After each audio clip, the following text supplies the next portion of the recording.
yesterday I was talking about Jung and relating Jung back to IMHOTEP, and I was saying that IMHOTEP was thrice great Thoth, Hermes Trismegistus. So really I see the building of the step pyramid and the hermetically sealed stone cube as the foundation of the Hermetic art. So I'd like to talk about the Hermetic order. And if we see the Hermetic order as a golden chain, as it were, the Aurea Catena, the golden chain that links the line of initiates with the golden ring. So each initiate is illuminated as a solar being of light. So in the Tibetan Buddhist tradition, there were 3 Buddhas before Buddha Siddhartha Gautama. So there is this idea of the lineage of the ancestors, of Jung going into the black cubic temple, into the illuminated room, and he said he would meet his ancestors, he would meet people that would reveal to him, you might say, his role on the earth, his purpose, his meaning. Well, I was saying that he was in his astral body floating above the earth, above India, and suddenly his doctor is floating up in front of him, and he likens his doctor to one of the followers of Asclepius. And I take from that because he's saying about his doctor being encircled by a golden chain, and therefore I feel that Jung is referring to himself as Asclepius. So if his doctor's the follower of Asclepius, then he would be Asclepius. Asclepius is actually the Greek god of healing and medicine, and he is the Egyptian Thoth. And I also said that when Jung was getting better in the hospital, his doctor got sick and he died, and I said that, I think I said on one of the programs, that his doctor died instead of him. That's what he said to his wife. So if we look at the principles of the Hermetic art, then we have the idea of as above, so below. And when you hear such an abstract idea, as above, so below, I think people basically feel as above is in the sky, in the heavens, as below is on the earth. And it's quite an abstract principle. But you can also bring in the idea of the macrocosm as the bigger universe, and the microcosm as what's taking place on the earth in nature and the human society. And if you look at the atomic structure with the electron going around the nucleus, you could say that's the microcosm, and the planets going around the sun, that's the macrocosm. And another term for that relationship is the law of correspondences. And when you bring in the law of correspondences, really, I think you're bringing in the idea of synchronicity. And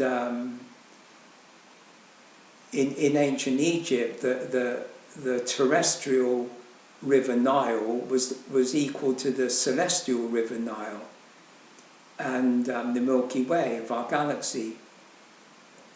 And then you have Lower Egypt, which is the Nile Delta, and you have Upper Egypt, which is the Nile Valley. It's really north and south, but the reason why it's called upper, and it's in the south, which you would think would be the lower, is actually because the River Nile comes from the south. So we're talking about the source of the River Nile being up the river. So it's the up the river. So if we look at the Nile delta as a triangle, then we can, based on the concept of the step pyramid, then the valley in the south would be a square or a cube. So that would form the pyramid itself, and the triangle would be the sky goddess Nut, and the square or cube would be the earth god Geb, as above, so below. So the whole idea of Egypt really is that it's the Black Lands Kem, which is really referring to, I believe, the source of alchemy, being the black fertile soil of the Nile, and the Nile god is Osiris, and Osiris is the black one. And when Set kills Osiris, he cuts his body into 14 parts and scatters them across Egypt. So from that, I would gather that Egypt would have been synonymous with the world's soul, and Osiris would have been the land of Egypt, because Osiris is also the figure of the step pyramid. So he forms, in a sense, the triangle and the square, or the cone and the cube. So he is Egypt. He does represent Egypt. And if we go above, as it were, to Draco, then we have the Isle of Fire, because each island constellation is actually a volcanic island or an Isle of Fire. So we have the triangle, the symbol of the triangle in Draco. But Draco is also the navel of the sky goddess Nut. So when you see her naked body bending over the earth, or over her mate, the earth god Geb, and we see that her body bending over the earth, her navel is Draco, and that's the pole star, and that's in line with the step pyramid. So again, you have as above, so below. So in effect, you can say all of the island constellations, like Osiris in Orion and Isis in Sirius, they're all in effect a mirror image of what's going on in Egypt itself.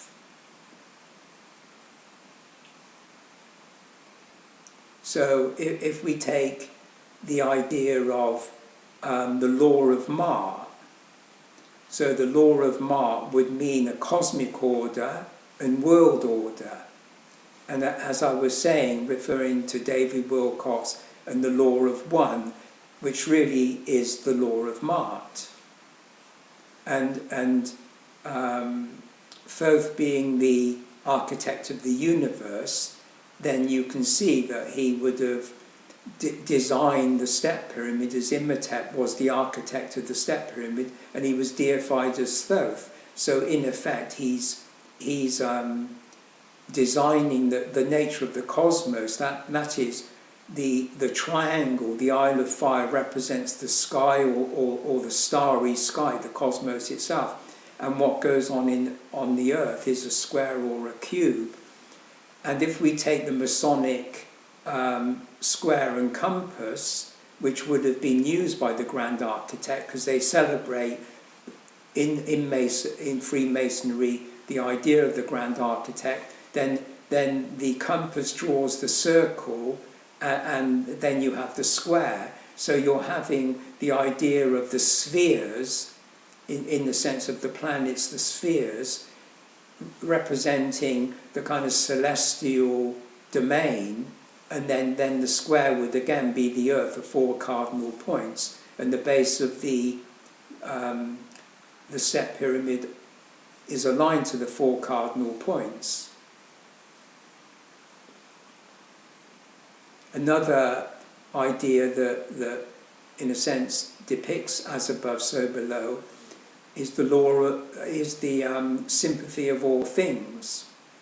And the sympathy of all things actually represents the Greek god Eros. And Eros is the god of love and is the god of friendship. So really he represents the binding factor that connects people together in a harmonious order. So he would again reflect the law of Maat. And if you take the principle of love as being the principle of attraction, then you could see that the whole process of creation, as it were, is bound by love in the law of attraction. And of course, synchronicity would represent the coincidence between two events in a dream and what goes on around you in the world, which again is a kind of as above, so below. The psychic is above, the mind is above, and the body is below. And the synchronicity creates, you might say, the coincidence between two things, and it kind of binds them together in a meaningful coincidence. So it binds things together. And that really represents the idea of duality becomes unity. And then we talked about the two particles and the wave. And so you could say attuning to the law of Maat, attuning to the Tao, is really attuning to Eros, the god of love. And Eros is the son of Venus, who represents the goddess of love, and Hermes, who is the god of knowledge or wisdom, and Hermes really Thoth. So Venus, you could say, is Maat, is consort or mate Maat.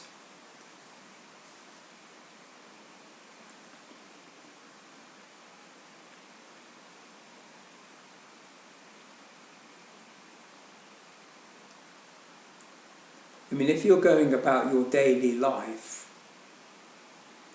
and like myself, until I was 23 and I had a change of consciousness, I had no idea of religion, had no idea of God, no idea of the soul, no idea of good and evil. I didn't see the world in that way, neither did my parents. So if somebody would have said to me, oh, God, or Christ, or Buddha, or something like that, it would have had absolutely no meaning to me. And in my mind, it wouldn't have meant anything. So I wouldn't have thought of God as being above, or God being inside me, or God being somewhere else, because there was no concept of God. So because there was no existence of God, then there was no other dimension other than the physical world around me. There was absolutely no sense of, certainly not of other planets with alien intelligence, but there was no sense of life being in the stars or anything like that. But once you have an experience of the spiritual essence, as it were, then you do have an orientation. It's as if my awakening, my kind of change of consciousness at the age of 23,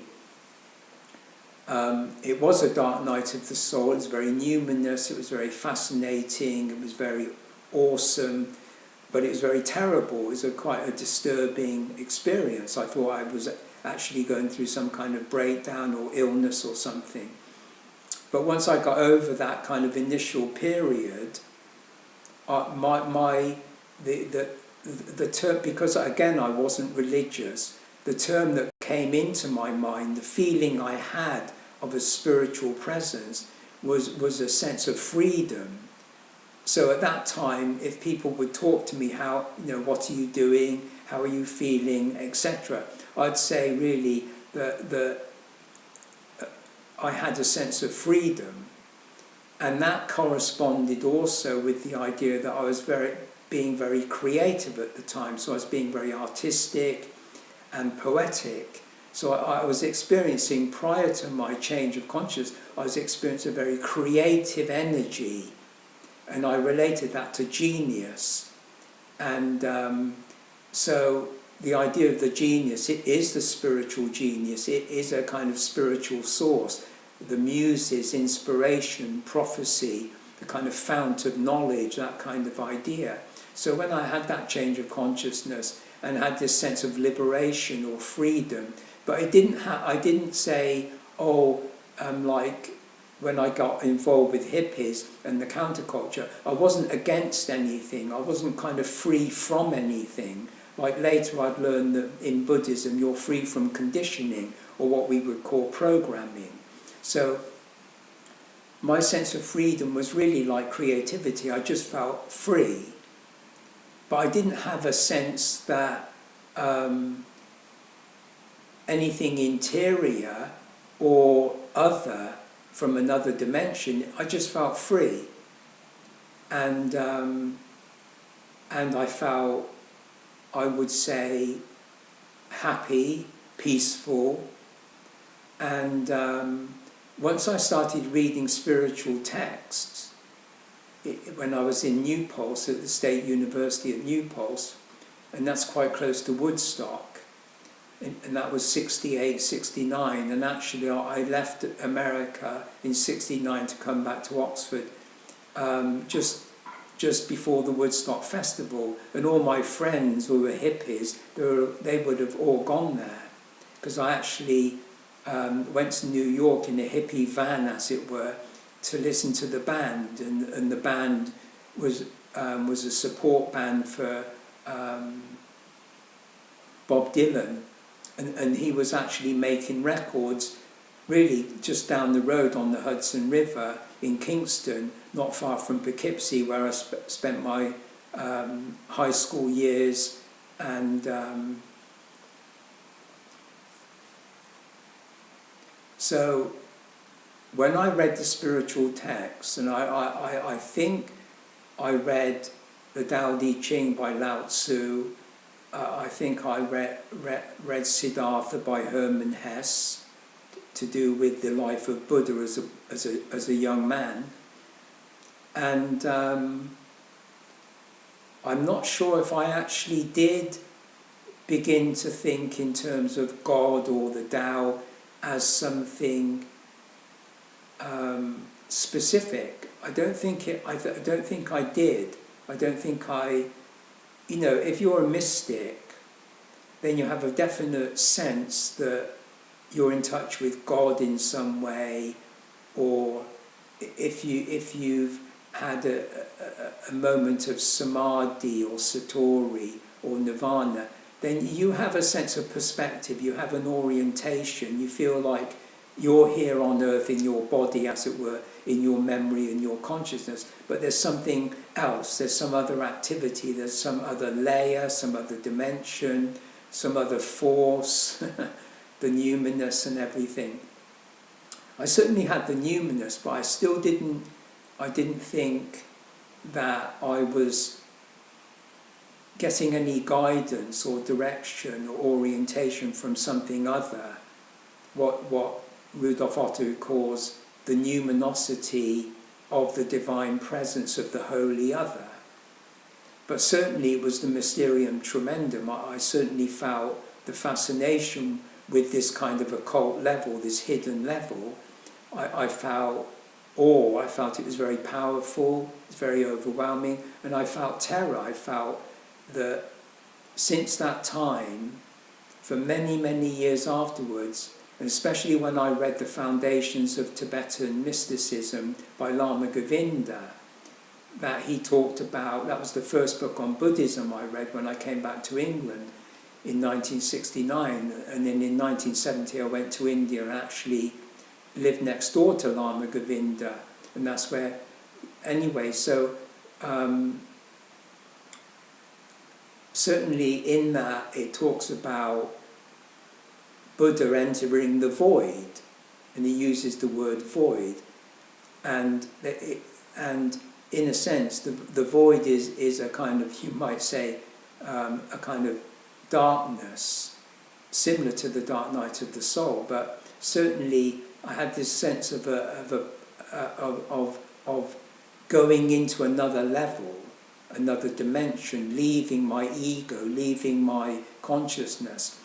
And I think that was the first time I felt that this thing I was experiencing, this, the more darker side of things, the more shadow side, but the darker side, because I was feeling good, but I still had the shadow level, you might say, the reflection of the light.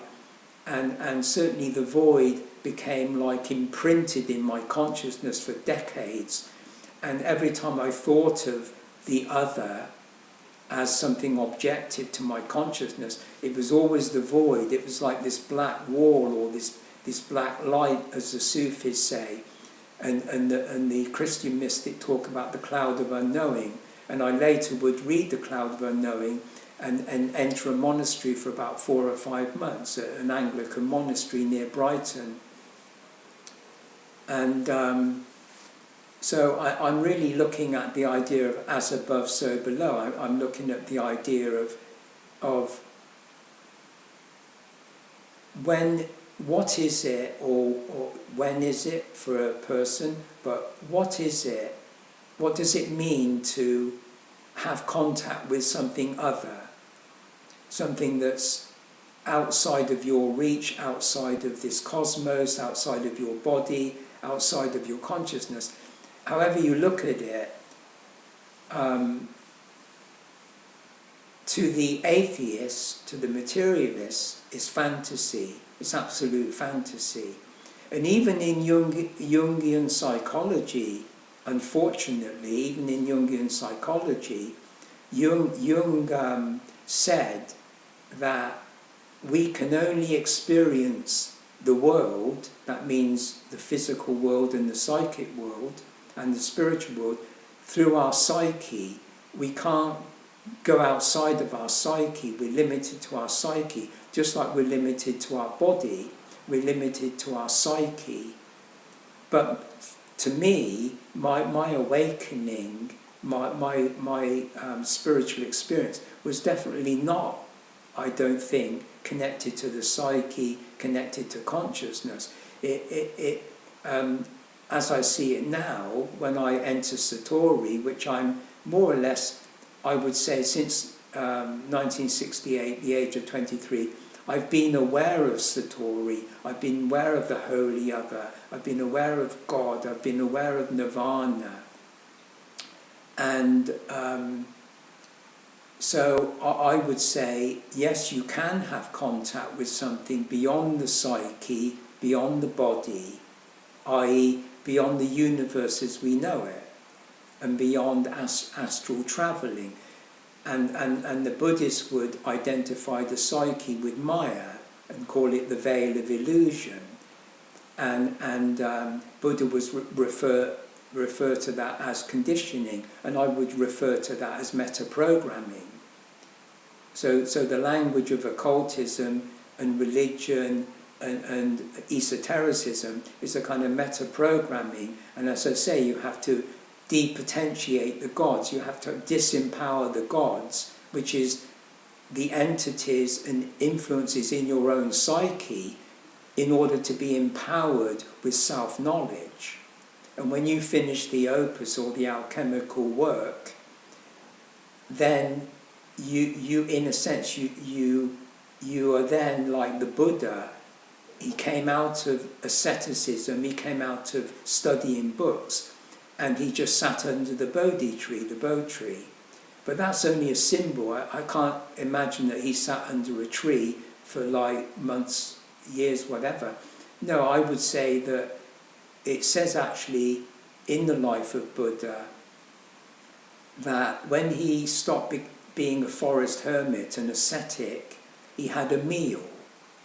And what they're saying is that when he had the meal, he kind of broke the spell of asceticism, and he kind of joined society once again, because as soon as he was enlightened, he was surrounded by his family and his friends. So it shows you that he was probably in the vicinity of this home, and he could have just been he could have lived at home, he could have been in a room, he could have been in a nearby temple when he had his experience. But when you say he's seated under the Bodhi tree, how I see that as he's come to the end of his tether, he's come to the end of the journey, he can't do any more. He's studied like Faust. When Faust was in his study, and he studied all the books, he came to the end of the journey, and who should appear but Mephistopheles, the Lord of the Flies,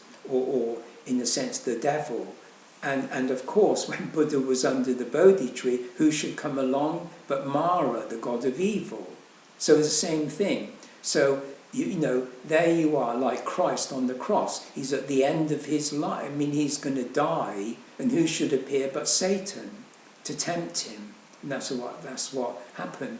And because the devil, you could say, knows that you're going to leave his domain. So if you think of Satan as the prince of this world, who actually governs this world, like Abraxas in Gnosticism governs the universe, or governs this world psychophysically, then as I say, the Mara appeared to Buddha, and then he freed himself from Mara, and he became enlightened, and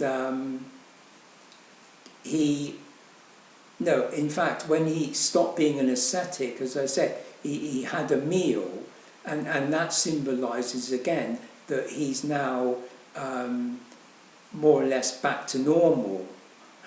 So after like 7 years of breaking away from the world, at the age of 29, at the age of 36, he's back in the world, and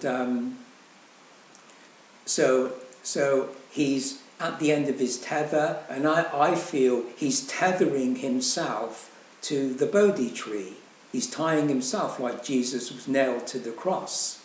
And if there's 7 panels of a tapestry called the Hunt of the Unicorn. We talked about the unicorn, and the 7th panel shows the unicorn seated in the centre of a garden, like a mandala, with a little white fence around it. In the middle of this garden, this lawn, there's a little white fence, and you have the white fabulous beast unicorn, and there's a tree, and it's the pomegranate tree, which is the tree of the knowledge of good and evil, and around his neck is a golden chain, and he's chained to the tree of death, because he's the sacrificial beast.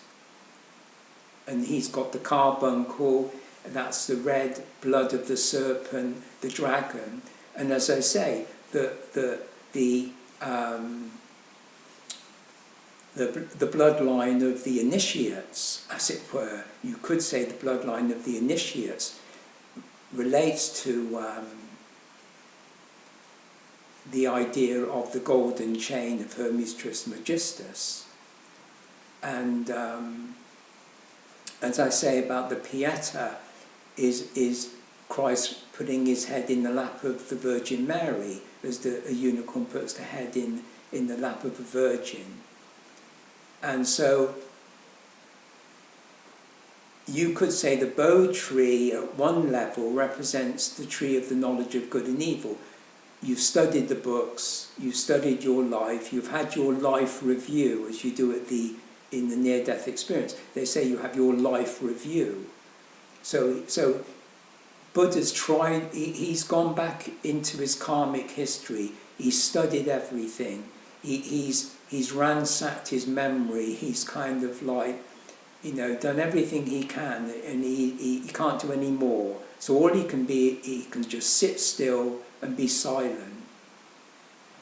Not to practice anything, not to think anything special. He's just a person in the world, he's finished with everything, and he's back to normal. And they say that in Zen Buddhism, that when you're at a certain stage, and you no longer can relate to the very concept of Zen, the very concept of Buddha, the very concept of meditation, then you leave the monastery. So you leave, and if you're a Zen poet, then you say, there is no Buddha, there is no Zen, there is no world, there is no nirvana or satori, because you're saying you just don't know, you're in a state of not knowing. And that's a kind of void. You're void of something. You're in the dark. That's the true black, the black art, as it were. You know, when you've reached the end of the tunnel. See, in the Egyptian model, when you're a sun hero, Horus, and you enter when the sun sets, your father Osiris becomes the black sun. He's the dead king, and like Parsifal entering the Grail castle, comes upon the wounded Fisher King, and his destiny is to heal the Fisher King. And when he heals the king, then he heals the land, the kingdom, which is a wasteland. And that's what happened when Set killed Osiris and cast his body all over the earth. Because Osiris is the vegetation god, everything became infertile, in the same way that Demeter, searching for Persephone, turns everything into a wasteland until Persephone is in a sense reborn as the maiden of the spring. And what causes that death, transformation, rebirth is the pomegranate that Hades gives Persephone, the 7 seeds. And of course they're the 7 chakras, they're the 7 steps of the step pyramid. You go step by step.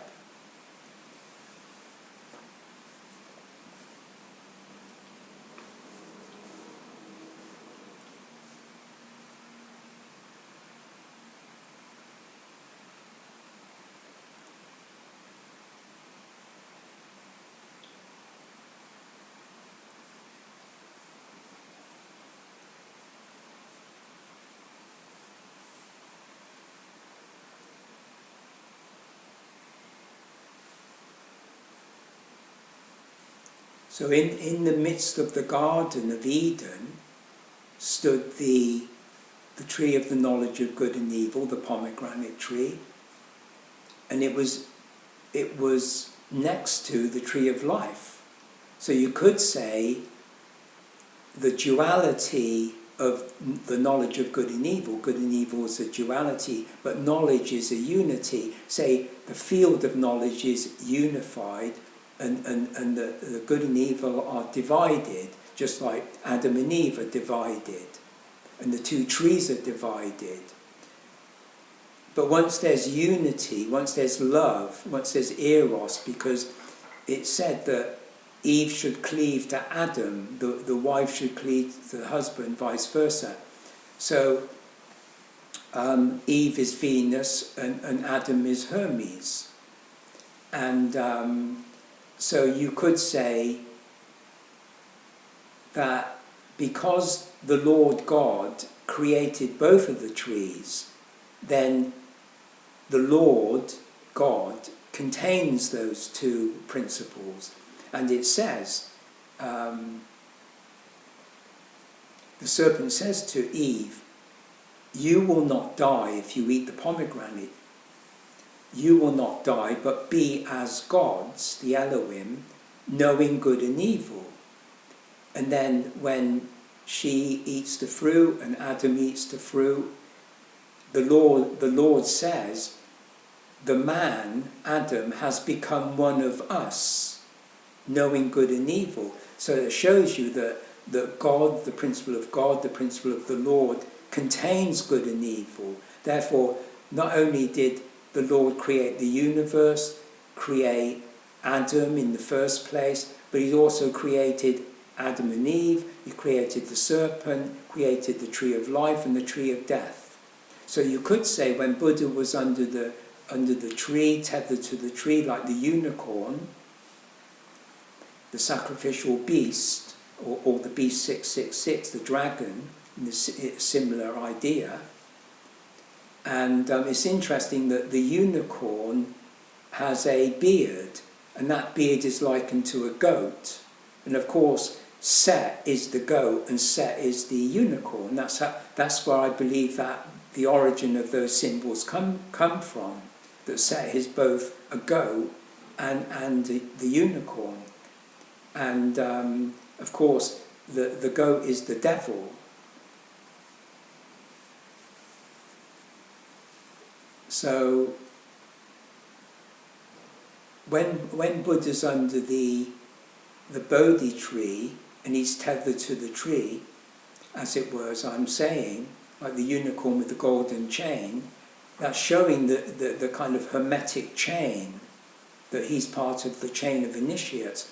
And when Mara comes, the god of evil, the devil, whatever, Satan, and once he overcomes the B666, as it were, which I'm saying is knowledge, is the knowledge of good and evil. The serpent is the knowledge of good and evil.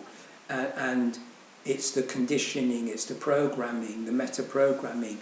It's occultism in itself. So Aleister Crowley being, occultism itself, as it were, the kind of the black art, as it were. Because ultimately occultism being meaning concealed and meaning in secret, behind closed doors, that is the shadow side, that is the dark side. In a sense, it has to be the dark side. It's hidden away like buried treasure. It's hidden away. And then you could say the tree of death translates, the void that is black then turns into the tree of life. Or in Buddhism, the void aspect of nirvana turns into the clear light of the one mind. And so the unicorn then becomes the lion, because Horus is the solar lion, and the unicorn is the lunar, the sun and the moon. It's lunar. Again, you have the lunar reflects the sun, and Horus is the lion that hunts the unicorn, or the unicorn is really the gazelle or the antelope. That's really part of the mythology. So in the deserts of Upper Egypt in the south, which are the redlands of Set, and the Nile Delta is associated with Horus, the lion. You have the lion above and the unicorn below. The solar lion, or the lion, hunts the unicorn. And then Thoth comes in, who's the mediator. Hermes, Thoth is the mediator. He reconciles the opposites, good and evil. He reconciles the opposites and creates unity out of duality. You have the yin-yang symbol, you have the yin-yang symbol, and then that means once you've balanced the opposites, you brought them into balance, then you can, that's on the horizontal level, then you vertically become aligned with the law of Maat, or the Dharma, or the Tao, as above, so below.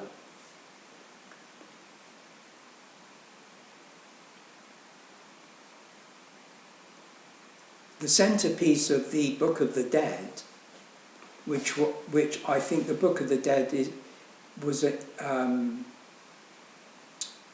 around 2000 BC, and before that, around 2100, were the coffin texts, and a while before that were the pyramid texts. And the pyramid texts were found in the pyramid of King Unas. Now, Wallace Budge, the keeper of the Egyptian collection at the British Museum, he's saying that IMHOTEP, being deified as Thoth, probably wrote what are called the books of Thoth, He probably wrote these books of Thoth. My idea is that at the time of IMHOTEP, 2650, and the beginning of the dynastic period of what we call the Egyptian civilization is 3100, I think coming from the prehistoric period into the dynastic period, you've got the oral tradition. And that's the kind of storytelling in the Aboriginal sense.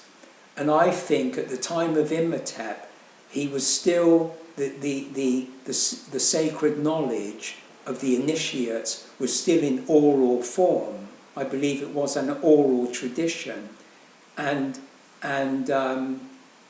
the so-called books of Thoth that were said to have been written by him, I think that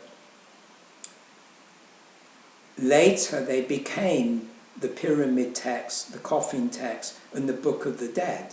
But my feeling is that they weren't written down at the time of IMHOTEP because there are no texts in his pyramid. There are absolutely no texts in his pyramid. Whereas in the time of King Unas, then you have the pyramid text. And between that period, only 100 years later from the Step Pyramid, you have the pyramids of Giza. Now there is a contention that the pyramids of Giza, the Great Pyramid and the Sphinx, people have said that actually they were built after the Ice Age. So we're talking about 10,500 years ago. That's when some people say the Great Pyramid and the Sphinx was built. I mean, I'm not going to argue with that, but certainly that's exactly the time, in my estimation, or what actually Plato said in the Atlantis myth. He said that Athena founded Athens and Sais in the Nile Delta. Athens and Sais. Well, let's say Sais. 8,000 years before the literal Athens. Literally Athens, you might say, existed certainly 500 BC, let's say 500 BC, the classical period of when Plato wrote the Timaeus, 500 BC. So we're talking about 8,000 years before that. So that would be 10,500, almost identical to what they're saying about the Sphinx and the Great Pyramid. And of course, then we're talking about Atlantis. So I've already said that I think Egyptian theology, Egyptian magic, is actually Atlantean magic, and that they inherited that, and that the Timaeus, the Atlantis myth, was told in Sais, inside of a pyramid, because the delta is the sign of a triangle. So I can't really say about Giza. Now, IMHOTEP was a prince, and he built the Step Pyramid for his father Zoser. So he's obviously very, very close to his father. Let's say he's the main prince. The father would be the priest king of all the temples. He would be the priest king of all the temples. So IMHOTEP would have been an initiate and a high priest of a temple. In fact, he was designated as a high priest. In fact, we have his various capacities. One of them was a high priest, so he was a high priest.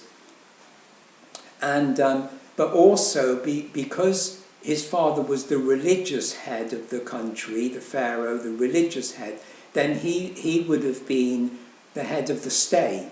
So in fact, he was actually the vizier, and that means he's the governor, the judge of the whole country. He was the administrator of the whole country, and he wore a golden chain. So the vizier wore a golden chain, and my idea is that is symbolic of the Hermetic chain, the golden Hermetic chain. in the Bible, the book of Daniel, Daniel was in captivity in Babylon, and he was prophetic. He was one of the main prophets of Israel, and the king had a dream, the king of Babylon, and he brought Daniel to him, and Daniel interpreted the dream, and he was given a scarlet robe, and he was given a golden chain. So again, not only that, but he became what you call the Rab Mag, the Rab Mag. Now that means he was the chief magi, like the three magi that visited Jesus. The three magi that visited Jesus are really indicating that Jesus himself is a magi, which, you know, a master. He's a master. Now Abraham came from Babylon, and in those days the court astrologer was more or less noted as a Chaldean. That's the name of a Babylonian, but he was described as a Chaldean, and certainly in the story of Abraham, he actually consults the stars. The Lord takes him into the desert, and he actually consults the stars, and it says that the stars, the Lord says to Abraham, the stars are the seeds that will become kings of Canaan. Now Abraham settles near Jerusalem, and of course in his lineage David is king, and then King Solomon his son. So the seeds of the race, as I talked about in the Atlantean myth, which were the dragon seeds, then they become the seeds. And of course the star seed quintessentially is Horus, the solar hero. He is the star seed. He can be the star seed of Orion, or the star seed of Sirius or Draco. And so Daniel was the chief magi of the court, and he had the golden chain.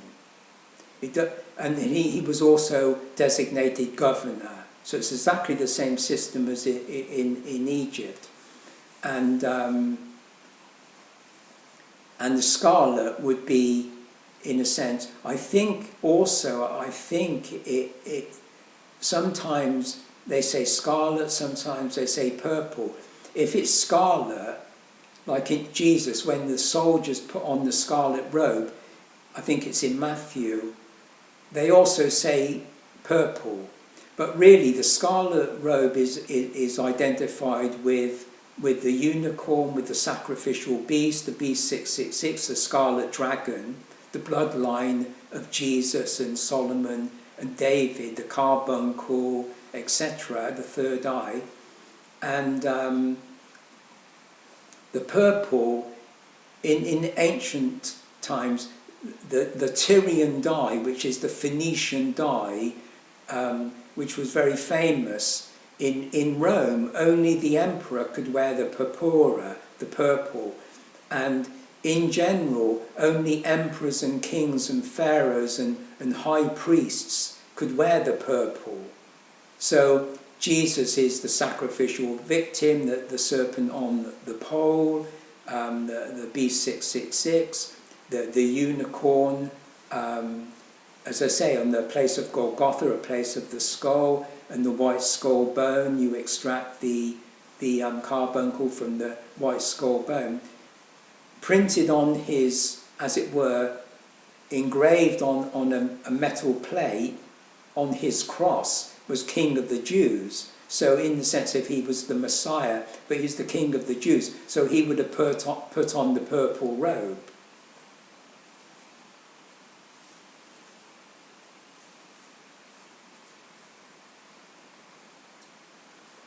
So you could also see as above, so below in the case of the crucifixion. When he dies on the cross, the four arms of the cross of the earth, the square, the four arms of the cross, and then he resurrects and his face shines as the sun. So it's the sphere, the circle of the sun, as above, so below. And you have the same with the tree of death and the tree of life, the knowledge of good and evil, and then the tree of life is the tree of wisdom, because it says that the tree, meaning the tree of death or the tree of the knowledge of good and evil, says the serpent, is to be desired to make you wise, so you become wise. So we have the golden chain worn by the vizier. In IMHOTEP's sense, it would have been the high priest. In Daniel's sense, who was a prophet, it would have been the vizier, the governor, and also, I believe, symbolic of the magi.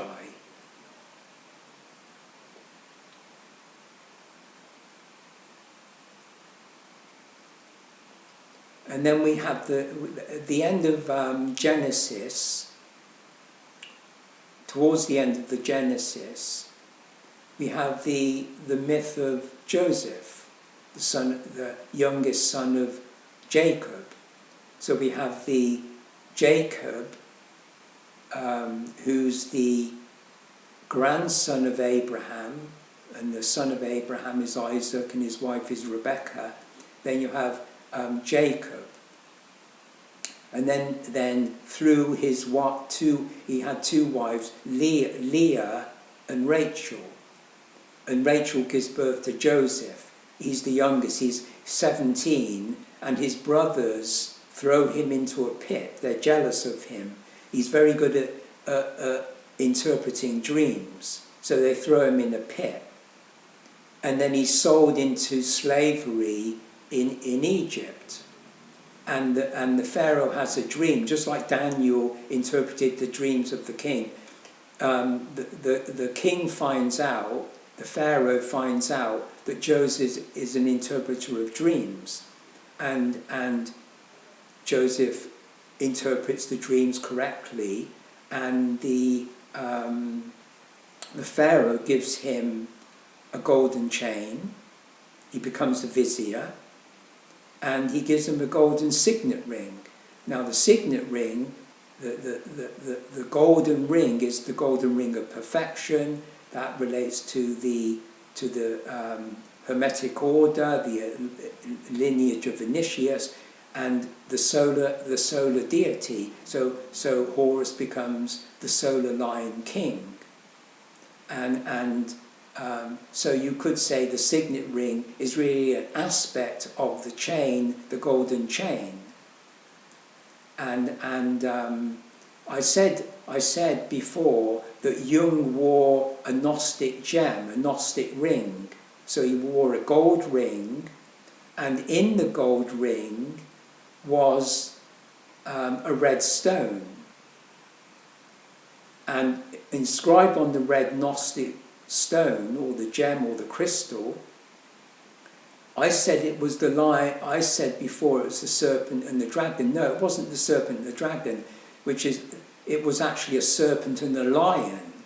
And a serpent and a lion is precisely the name of Abraxas.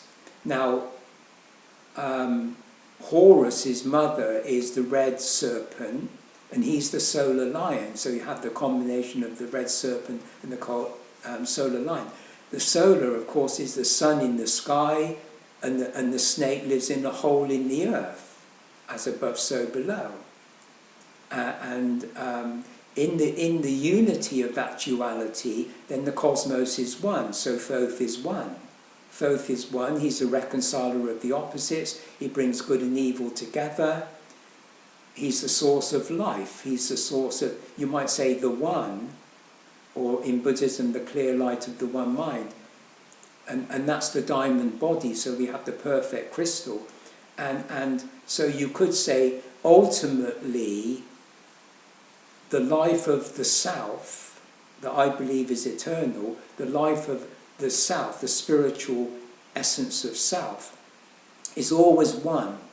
But because we've got a consciousness that's governed by thought and memory and fragmentation, then we are really, our consciousness is the knowledge of good and evil.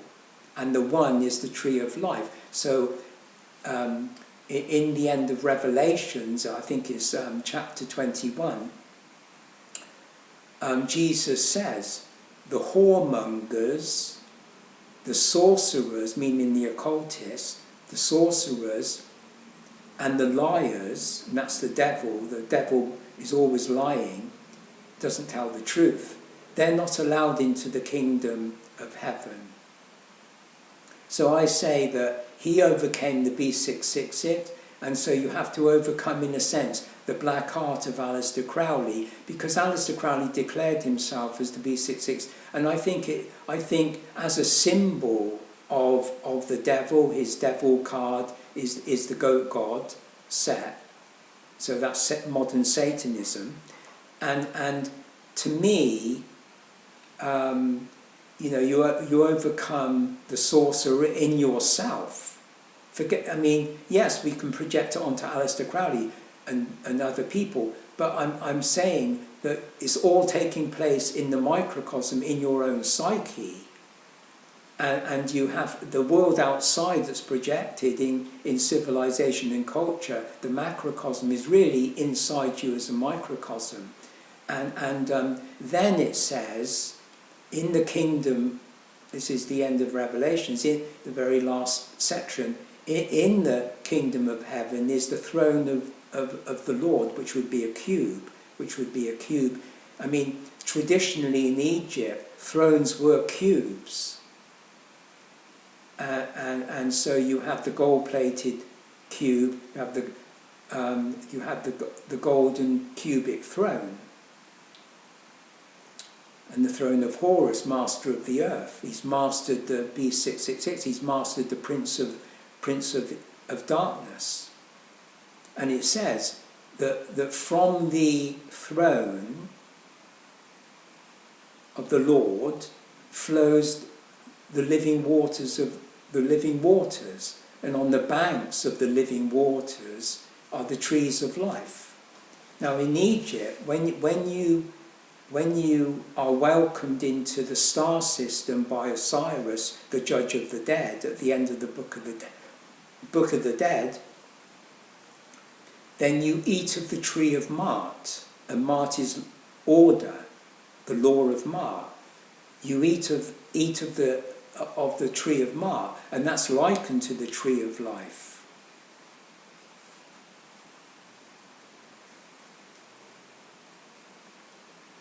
So you're nourished on cosmic order, as it were.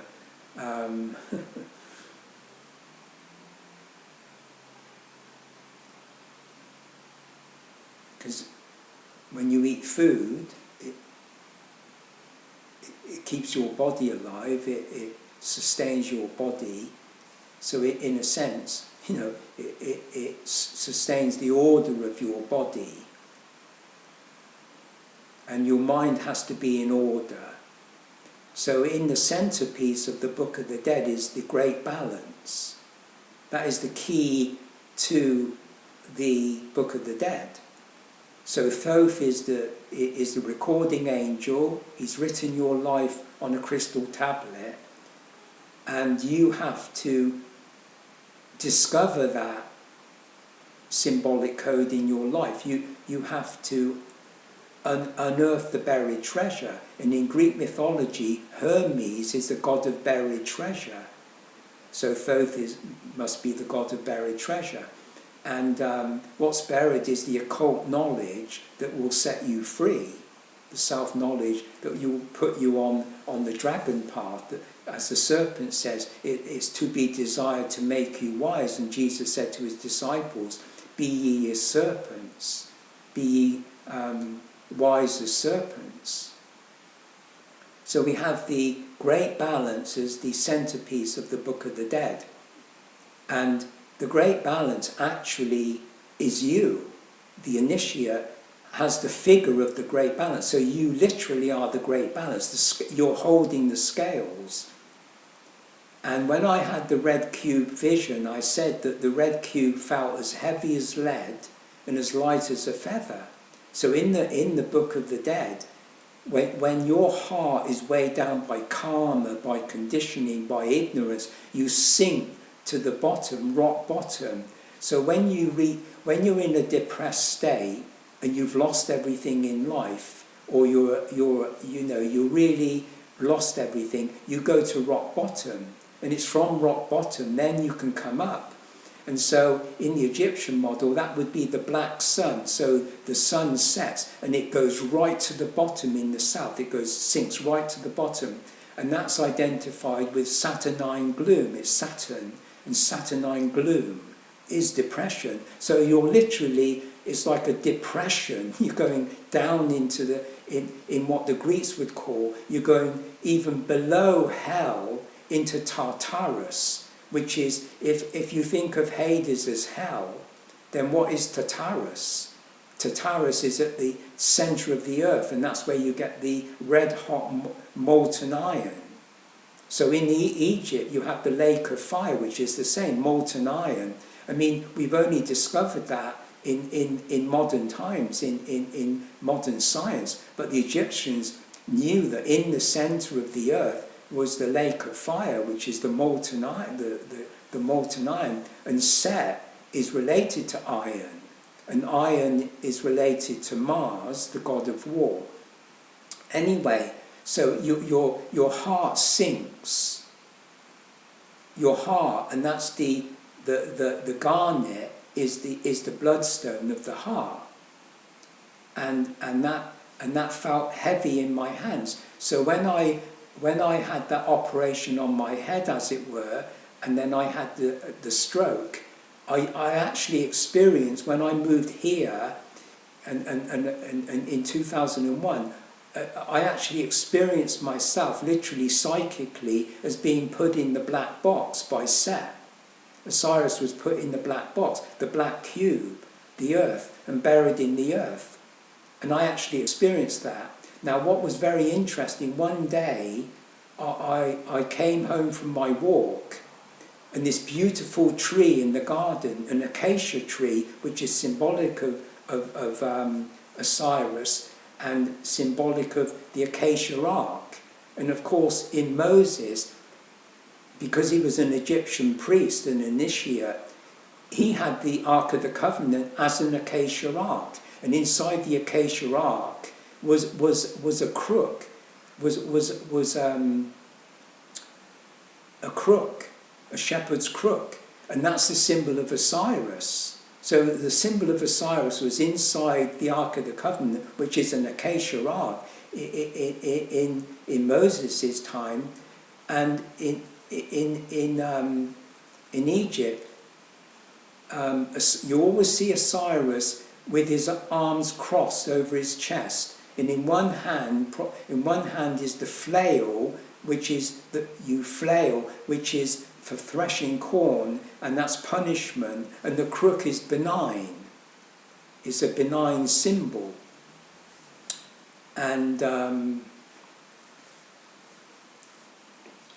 so when your heart is light, and you're freeing yourself from the conditioning, you're freeing yourself through self-knowledge, you're unifying the duality, you're harmonizing your energies, so the circulation of the light, the chakras, the circulation of the light, the pranic energy can flow through your chakras and flow through your body, because you're eating of the tree of life, you're being nourished by that. Then it rises as a feather of Maat, which is world order or cosmic order. You become as light as a feather, and above the scales is the figure of Maat, the goddess Maat, with a feather in her hair. So when you create a balance, the yin-yang, as it were, and it is also a symbol of the yin-yang, and it's also a symbol of Hermes Caduceus with the two serpents, which are which are in the Kundalini yoga, when the consciousness of the yogi descends to the root chakra in the black Muladhara chakra below the spine, then the serpent goes down the spine, the pranic energy of consciousness goes down the spine. When you awaken it, it comes up the spine. So either side of the spine you have the two serpents, which is the caduceus, and then you have a central pole, the central axis of the spinal column is the royal road to freedom. So the energy goes up into the third eye and then goes out of the crown.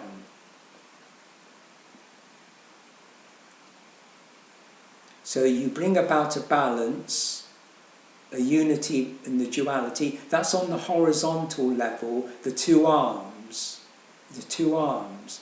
And then when you're in order on the horizontal level, then you are in relationship as above, so below. Then you're in relationship to something vertical, above. And then you can ascend the middle pillar, as it were, and go you might say, like Horus, the seed, the star seed again. We've got the star seed, which is the star within the circle, the symbol of the underworld. So when you come out as the golden sun in the east and you ascend the place of ascension, then you're, in a sense, freeing yourself from the egg, the cosmic egg, or the egg of the phoenix. You're cracking open the egg and you're rising as the sun. And that's a vertical, and then you go up through the planets and you go to Draco, and then you go to Orion or some other star system, which I believe is your home planet. So each initiate goes to their home planet. So you are the figure of the great balance. You are that actual figure of the great balance. Now the great balance, I believe, is a symbol of the Kabbalistic tree of life. Because Moses was an Egyptian prince. Moses is the key figure in the Old Testament. Therefore, you could say, the father of Kabbalism. I believe he's the father of Kabbalism, and that's to do with the structure of the tent and the tabernacle, and the gold-plated cube is the Holy of Holies. You have the acacia ark. You have the cherubim above the ark, the phoenix of Osiris, and then you have the Lord appearing in the pillar of cloud and fire, which is the middle column. So in the figure of the great balance, you have your two arms are the two outer pillars, and then your spinal column is the third pillar. So that's the three pillars of the Kabbalistic tree of life. And the middle pillar is where Tiferet is. Tiferet's in the gold-plated cube. He's Solomon on his throne, his golden throne. He's Horus as well. And the middle pillar is the pillar of mildness, or the pillar of equilibrium. Now Thoth is known as the god of equilibrium, and he's represented as a dog ape, as a gorilla dog ape, and the dog ape is sitting on top of the middle pillar in the great balance.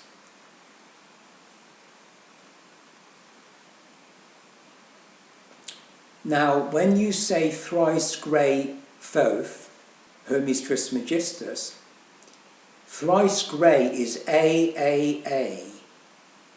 So when you say thrice great Thoth, it's AAA, hieroglyphically AAA. That represents 3 wooden pillars. So we have in thrice great Thoth, we have the as I say, the great balance, which are in effect 3 pillars, which is your own body. That matches the Kabbalistic tree of life. And of course the tree of life is Adam Kadmon. So Adam, we're talking about the original Adam, before Adam and Eve, because they unify, they're actually, Adam represents humanity. When Adam was born, he's the father of humanity. So the figure of the tree, Kabbalistic tree of life, is Adam Kadmon. The figure of the step pyramid is Osiris, and the figure of the great balance is Thoth, and they're all the same. They're all principles, you might say, of the One. They're basically the principles of the One.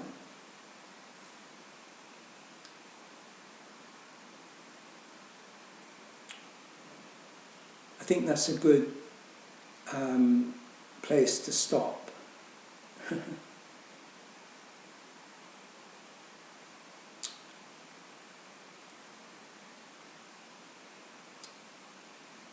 Okay, this is part 5, and I guess I'll continue